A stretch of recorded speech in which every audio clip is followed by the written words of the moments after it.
Nous voici plongés au cœur du marché noir de Bruxelles dans les années 40.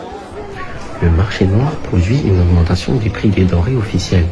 Malgré cela, il joue un rôle très important à Bruxelles, car il permet de couvrir jusqu'à 60% des besoins des habitants. Cela signifie qu'une grande partie de la population dépend de ce commerce pour se procurer des produits essentiels. Le marché noir est un commerce illégal et clandestin. Cela signifie qu'il se fait en dehors des règles officielles et qu'il est interdit par les autorités. Il se développe surtout en période de pénurie ou lorsque les produits sont rationnés, c'est-à-dire quand les habitants ne peuvent pas acheter tout ce dont ils ont besoin dans les circuits officiels. À Bruxelles, le marché noir se tient principalement dans le centre-ville. On le retrouve notamment près de la Grande Place et autour de la Bourse.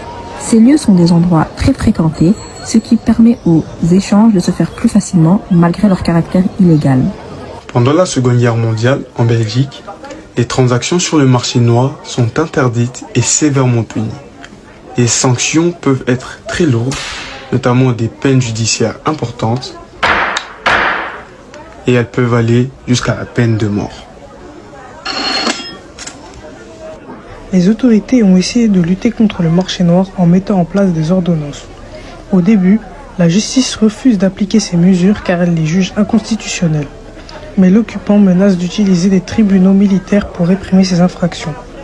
Finalement, la justice belge accepte ces ordonnances, ce qui permet de créer des sanctions contre les personnes qui participent au marché noir.